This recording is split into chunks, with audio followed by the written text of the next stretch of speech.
uzo comprendre ere moko pe fese moko ta pamba te uzoyoka makambo ya mbinguni azopesa bino nyonso mbote na komona Yesu Kristo ese moko Yesu na bino liboso na bino ndenge tozosola makambo ya biso ya troisième testament ofanda kimia te balingami fo toloba po ete makambo yango eyebana yango nazosenga na yo zala calme benga mpe bandeko baza wana bazala na kimia toyokana oyo azoloba atikana koloba tofana toyoka. J'espère que tolobaki mpona ntina etali soki olandi bashene biso tozoba makambo topesa tete te papa te ezoyanga ndenge ezoya wana olingi kotieke kote. J'espère que tolobaki mpona ntina etali demande lolenge nini ya kosenga pamba te bandengele baokomprendre nzambe te bazosenga mabe makasi yango tozongaki na mokanda un roi wana kozongela yango mpona korefléchir mémoire 1 roi 3 verset 6 naotanga yango mbangu pamba te demande oyo esepesaki nzambe 1 roi 3 verset 6 nzambe asepeli nango agree yango mpe alobeli Salomo alobi nakosalaka lolenge yo olobi naosala lolenge ngai nalobeli nakosala lolenge yo olobi mpo nasepeli makasi na demande na yo mpo natikala komona moto azosenga lokola yo osengi te oli osenga liwa ya banguna na yo tindela bango moto bao balukango baproblème oli osenga liwa na bango yo osengi liwa na bango tosengi nde intelligence.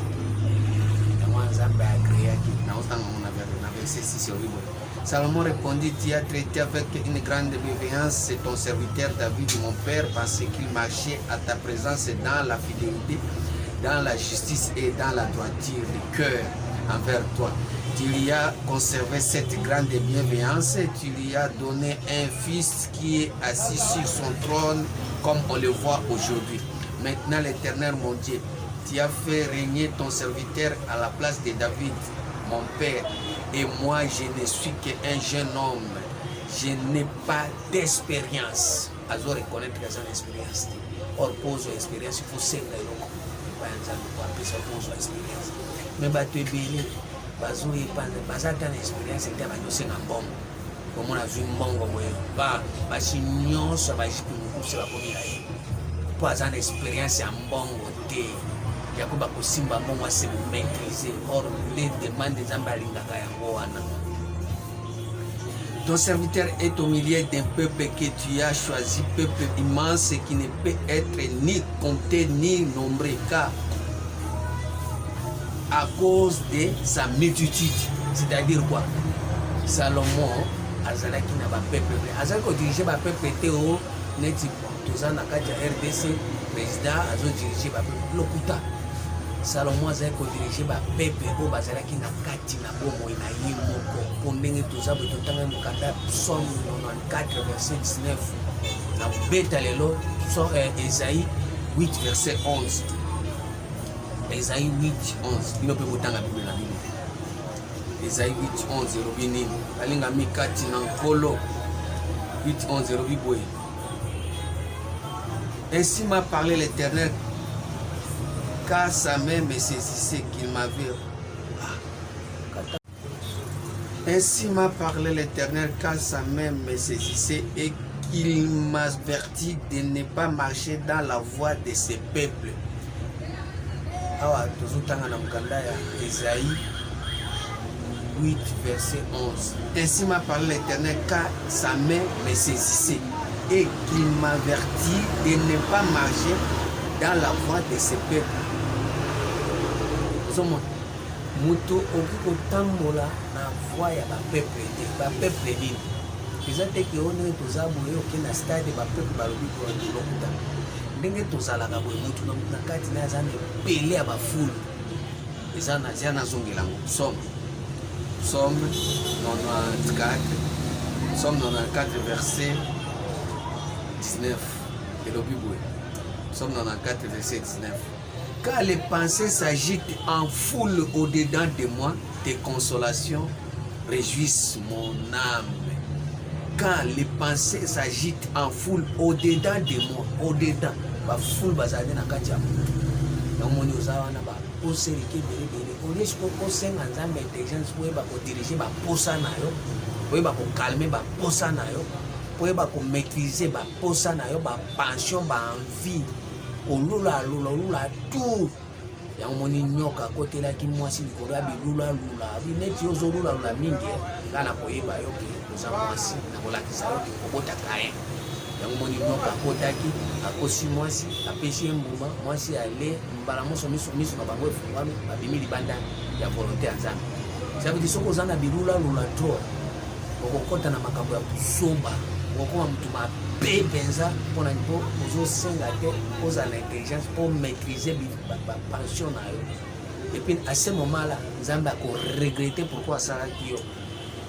Jude 1 verset 5 nzambe Jude 1 verset 5 naotanga ngo na kombo na Yesu Kristo nzambe asunga yo moto ozolanda elobi boye. Je vais vous rappeler à vous qui savez fort bien toutes ces choses que le Seigneur, après avoir sauvé le peuple et l'avoir tiré du pays d'Égypte, fit ensuite périr les incrédules qu'il a réservés pour le jugement du grand jour, enchaînés éternellement par des ténèbres, les anges qui n'ont pas gardé leur dignité mais qui ont abandonné leur propre demeure, que Sodome et Gomorrhe, et les villes voisines qui se livrèrent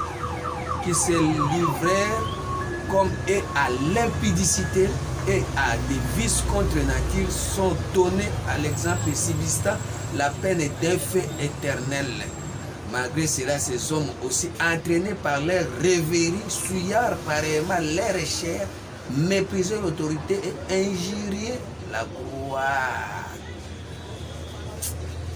Tant que ça comme la baposa comme koinjiri même gloire ya nzambe olinga so reconnaître ta nzambe te poza intelligente ba ange wana eza ba ange te o baleka eza ba biloko eza na kati na yo puisque na kati na moto aza na ba ange na ye ba ange wana nde baza na lokoso ça veut dire esprit na yo eza na kati ya lokoso kosenga yango komona boye ntango ozosenga boye nyoka bimeli okepanga okambongo na makasi la pour intelligence pour maîtriser ba posa na yo yozoka mbongo intelligence yozosenga nzambe bisengirelela monisco yozala konyokwama bokeza konyokwama obongisa eloko te ata bapesi yo poste wana bandi mbala moko koyiba moyibi ofutami salaire sans proto travailler et puis salaire eta ndenge ozokata mbongo monene par rapport na misala osali te yango wana komona mboka ezobonga te likolo na yo kwani po osengaki nzambe bisengela sengela oyosenga intelligence komoka komaîtriser baposa na yo komaîtriser bapension na yo baenvie okufi mpo okeli felo okotika biloko nyonso osengaki wana oza nango kotika mokene eloko te oyo eza troisième testament nakobombela eloko te oyo eza nzela ya vérité yango ezosenga sikoyo tosenga intelligence or intelligence wana nde arbre de vie oyo nzambe aplantaki na kati ya bomo ya motu alobi boye. En réalité, dans l'homme, c'est l'esprit, le souffle du Tout-Puissant qui donne l'intelligence, qui ne donne pas l'argent, qui donne l'intelligence. Job 32, verset 8. En réalité, dans l'homme, c'est le souffle du Tout-Puissant qui donne l'intelligence. Pose à l'intelligence pour une amie Kolo. Job 38, verset 36. Zamba sunga yo mutozo landa. Zamba sunga mutozo comprendre. Job 38. Verset 36. Elobini naotanga ngona kombo na Yesu. Nzambe asunga yo moto ozo comprendre. Qui a mis la sagesse dans le cœur ou qui a donné l'intelligence à l'esprit. Et c'est lui qui ça esprit na yo intelligence. Vous avez un esprit très agité. Or so ba esprit na yo intelligence pour se maîtriser ou pour se calmer.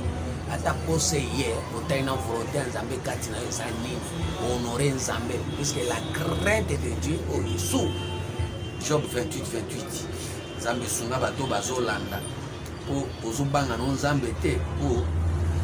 Puis il dit à l'homme, voici la crainte du Seigneur c'est la sagesse, s'éloigner du mal c'est l'intelligence, s'éloigner du mal c'est-à-dire quoi so okomi na arbre de vie intelligence obanda koyemo kima mabe.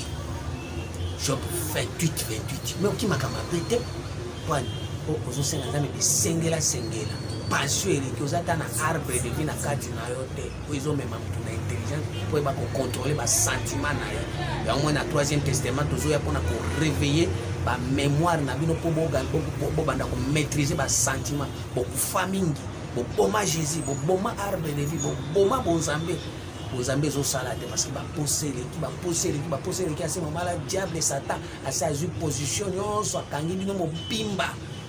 Matthieu 4. Nzambe asunga yo moto ozolanda, Nzambe apambola yo moto ozondima, yo moto ozocomprendre makambo oyo. Après avoir jeûné 40 jours 40, Matthieu 4 na bandi na bandi ata na 1. Alors Jésus fut amené par l'esprit dans le désert pour être tenté par le diable.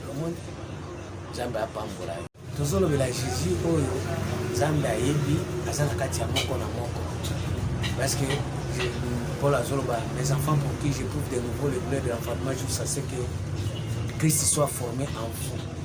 C'est-à-dire chaque motoazan à Jésus. C'est quoi Jésus a yo comme un diable à ça la barrière à casa d'intelligence. Oh Jésus a Bible à sa intelligence dans Matthieu 4. Verset 5. Les diables les transportant dans la ville sainte les plaça sur les hauts du temple. Le diable a mémis Jésus. A même Jésus, oh ya yo, Nicolo a temple, vous êtes le temple de Dieu, yo mokoza temple na temple c'est-à-dire quoi? Bon moi na yo ba parents na yo ba posa na yo za temple nzambe. C'est que pour moi la temple nzambe za bon moi na yo. Si le diable a même yo Nicolo a temple bandi ko la kisa ko tala makambo la kisa na yo. Banda lelo foyer ba yango. Et il dit, si tu es le fils de Dieu, jette-toi en bas, car il est écrit, il donnera des ordres à ses anges à ton sujet, et ils te porteront sur les mains, de peur que toi, ton pied ne heurte contre une pierre. Jésus lui dit, il est écrit aussi, tu ne tenteras pas le Seigneur ton Dieu. Moi, j'ai la réponse à Jésus parce que Jésus a une intelligence d'après ses réponses. Mais il y a aussi une intelligence. Le diable a remis le coro à la question que ma posa non soit moqué. Abitala, quoi y a assez, ça la bouzoba. Bando ça la makambo non soit que vous n'ayez non soit pas ça là. Kendenganga, kende magie, kota soloka. Ça ni à la question pas sérieux, pas sérieux qui yo. N'ayez pas beaucoup fakabo. Tala baninga bokende koto bazo ça la moi bien bizarre ça, bazo abilo. Mais awa Jésus a péché réponse à malade mais yo kopesa ngote parce que yo zana Jésus yo ya kufa alala mais moto zana Jésus ça veut dire moto zana intelligence quoi en réalité dans l'homme c'est l'esprit les souffles tout ça dans l'intelligence so zana intelligence biloko nyonso wana okokita na sete or na se moto amemaka bato kuna eza diable nini Apocalypse 12 verset 3 Apocalypse 12 verset 3 Un autre signe parut encore dans le ciel et voici c'était un grand dragon rouge ayant 7 têtes et 10 cornes et sur ses têtes 7 diadèmes. Sake, Mokila naï. Entraînait les tiers des étoiles du ciel et les jeta sur la terre. Kitanase, elles ont acabé étoile et qui tisse nase. Ça veut dire au cause de l'étoile. Au lieu de briller au matalikolo, à qui ça va nase. Oh, ce qui a quitté son nase, les apôts, comme ma poussière, au bas de la scoyo, au salami sala zoba. Et moi, on monte à partir de zoba, nous avons mis posé les kébérés au côté de soloka, au côté magie, au côté maïkari, au côté barré, des jeunes pour qu'on se retrouve. Mais il y a c'est ça, diable, nous sommes là. Jésus. Tellement ça qui n'est déjà sorti. La tante Seigneur, ça veut dire ayebi ki ngane nazaboye nazana intelligence. Nango nazana intelligence na okota na kati ya tentation na pour ba conseil qui kanda ya Jacques 1 verset 13. Yango soki na Apocalypse 12 ozana ba étoile, olio matalikolo ba kitison na se. Na ke na mukila okoma pe mukila. Moyibi yo, okuta yo, tamabe yo, lokoso yo, makambo nyonso mbindo ifani kati na parce que ozwa ki étoile na yo okitisi yango na se. Jacques 1 na posé Jacques 1 verset 13. Jacques 1 13e verset. Que personne, lorsqu'il est tenté, ne dise c'est Dieu qui me tente, car Dieu ne peut être tenté par le mal et qu'il ne tente lui-même personne, mais chacun est tenté car il est attiré et amorcé par sa propre convoitise. ozo convoiter mingo kozala tante moninga mi ba poser ke bele bele ozana intelligence to ya kosenga intelligence pour maîtriser ba posa yo komi na yo komi tika kaka boye osengi Nzambe bisenga se yango moni lelo oza kokpeya tout le temps Nzambe elimbisa tita oza mondimi ya mpagano. Oui, la convoitise, lorsqu'elle est conçue, enfante le péché, et le péché étant consommé produit la mort. Devant Nzambe vie ezate, oza mokufi, ozo bouger te. Na makambo ya Nzambe ozo bouger te, mais na masumu ozo bouger, oza na bomo côté masumu. Côté bato mabe ozo sala musala ya malamu, mais côté ya malamu ozo sala eloko te.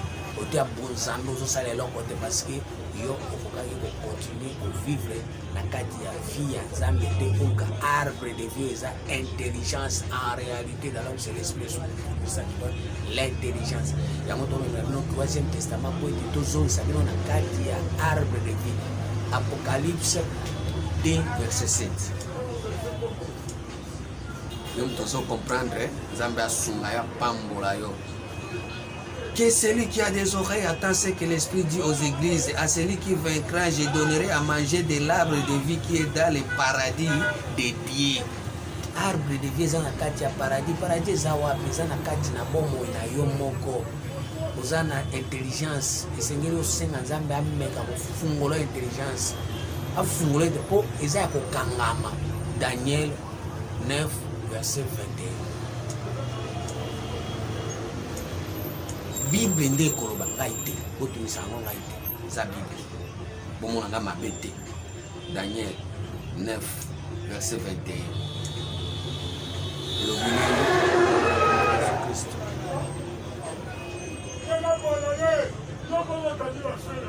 Je parle encore dans ma prière quand l'homme Gabriel que j'avais vu précédemment dans une vision s'approchait de moi d'un vol rapide au moment de l'offrande du soir. Il m'instruisait et s'entretenait avec moi. Il me dit, Daniel, je suis venu maintenant pour ouvrir ton intelligence. Je suis venu maintenant pour t'ouvrir ton intelligence. Il faut pas fumer dans l'intelligence. Et quand la mamie les a étouffés, ils ont étouffé dans la posa. Ce n'est pas fungolo intelligence. Or, l'intelligence est mise sur la bonne zambé. Si vous avez l'intelligence, vous avez mise sur té. Il faut pas fungolo intelligence pour être au fonctionnaire. Vous pouvez diriger la posa. Vous pouvez gérer la vie. Pour que vous fassiez boire de kolanga moninga mikati na nkolo. Okufaka boire kwa batu nyonso basimba ka Bible ba yebi eloko te. Esenza mba fungolo intelligence pour misu na yo monana. So mutu azana intelligence te amona ate. Asa aveugle. Manque d'intelligence c'est l'aveuglement. Éphésiens 1 ezobani. Donc namkanda nzambe loba ngali Bible loba. Verset to bandata na 16. Je ne cesse de rendre grâce pour vous, faisant mention de vous dans mes prières, afin que le Dieu de notre Seigneur Jésus-Christ, le Père de gloire, vous donne un esprit de sagesse et de révélation dans sa connaissance, qui illumine les yeux de votre cœur pour que vous sachiez quelle est l'espérance qui s'attache à son appel, quelle est la richesse de la gloire de son héritage qu'il réserve aux saints, qu'il illumine les yeux de votre cœur. Cœur, les akana misu na moni intelligence. Sous en intelligence, nous en misu.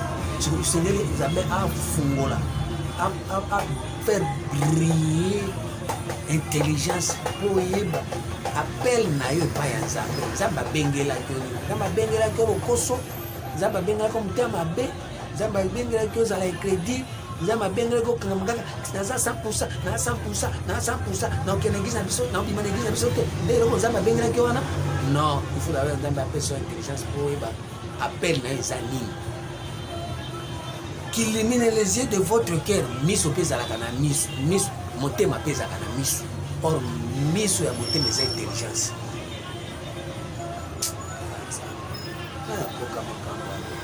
Zambe molimo yo fungola lola ye. Zambe molimo yo fungola lola bana bayoka. Zambe molimo fungola lola bana bakota. Zambe molimo yo fungola lola. verset 19. Et quelle est envers nous qui croyons l'infinie grandeur de sa puissance, de sa puissance, se manifestant avec efficacité par la vertu de sa force, qu'il a déployé en Christ en les ressuscitant des morts et en les faisant asseoir à sa droite dans les lieux célestes, au-dessous de toute domination. Moi, je suis bafungoli intelligence ndio mona place Yesu afandi na likolo na makambo ya likolo, makambo ya sete yako diable koyebisaka yo fukamela ngai tala na kopesa bokonzi nyonso ya se, na kopesa biloko nyonso ya mokili, na nzambe apesa biloko ya lola, biloko ya grandeur, biloko ya badimension, biloko ya bonzambe ya bonganga. Yesu nani akoka makambo apo, nani akosalela makambo apo, nani akondimela makambo apo. Nandimera nani ye, nandimera nzambe na lola oyo, nandimera nzambe na lola oyo, nandimera nani. Luc 24 verset 25. Luc 24 verset 25 nzambe sunga milimo, nzambe sunga bao bazoyoka, nzambe zatana yo bato bayoka yo makasi. 25. Alors Jésus leur dit aux hommes sans intelligence, aux hommes sans intelligence, aux hommes sans yeux, aux hommes bazanga misu, et dont le cœur est là à croire tout ce qu'ont dit les prophètes. Ne fallait-il pas que le Christ souffrisse ces choses et qu'il entre dans sa gloire? Le Seigneur Yesu a souffert na makambo nini ya kozanga misu. Ils ont fait sa souffrance pas ya bonzambe pour être arbre de vie mona na okota na kati na intelligence pour ba ko gérer bomo ina yo na ba posa na yo ezomema toujours na maso mombu ya masumu, sans intelligence, sans misu. Et en commençant par Moïse et par tous les prophètes, il leur expliqua dans toutes les Écritures ce qui les concerne. Lorsqu'il fut près du village et qu'il allait, il parit vouloir aller plus loin, mais il les pressera en disant: restez avec nous car le soir approche et le jour est sous son déclin. Et attend pour rester avec eux. Pendant qu'il était à table avec eux, il prit les pains et après avoir rendu grâce, il les rompit et les donna. Alors leurs yeux s'ouvrirent. Leurs yeux s'ouvrirent, leur intelligence s'ouvrit. Mis sur cette intelligence. Or, intelligence, les mis sur des vies, arbres de vie. Comme tout le monde soit aveugle. Alors leurs yeux s'ouvrirent et ils reconnurent, mais ils disparurent devant eux. Leurs yeux s'ouvrirent, leur intelligence s'ouvrit. Intelligence n'a pas fouane. Yango ndeko nanga zozotanga Bible ozana misu te otanga te. Zotanga Bible ozana intelligence te otanga eloko te. Otanga eloko te otangi nano eloko te. Obandi na kotanga te. Esengeli nzambe afungula na intelligence, misu efungwama, o comprendre Jésus, o comprendre parole, o comprendre révélation, o comprendre boyebi, bososoli buanya.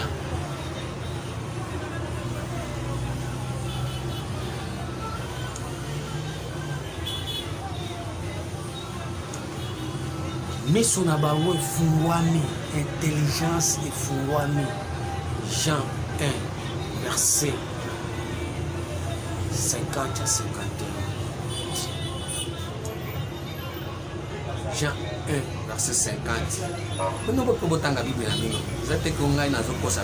Jésus lui dit: parce que je te dis que je te vis sous le figuier que tu crois, tu verras les plus grandes choses que celles-ci. Tu verras. Okomona. Et comme si Jésus a comme parce que problème d'intelligence, on dit okomona eloko ya munene koleka oyo.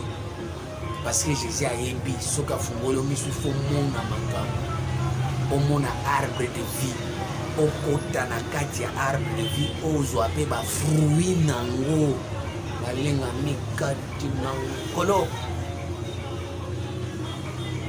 Jésus lui répondit: parce que je t'ai dit que je t'ai vu sous le figuier, tu crois? tu verras de plus grandes choses que celles-ci. Et il lui dit, en vérité, vous verrez désormais les ciels ouverts. Or, kufungola misu, ezande kufungola intelligence, ezande ciel kufungwama, bafungole le ciel. Oh Yesu, nani comprendre makambo hapo, nani comprendre makambo hapo, ezande zama mingi. Oh le fungo meza miso efungwami, miso oyo te. Miso ya motema, uti kotanga mukanda Ephésiens 1. Et il dit, en vérité, vous verrez désormais les cieux ouverts et les anges de Dieu monter et descendre sur les fils de l'homme. Banda omona ba ange bazo mata, bazo kita, bako mata ko kita so miso efungwami, miso ya motema. Or miso ya motema nde arbre de vie. À celui qui vaincra, il aura mangé de l'arbre de vie qui est dans les jardins. Tango yango likambo na tango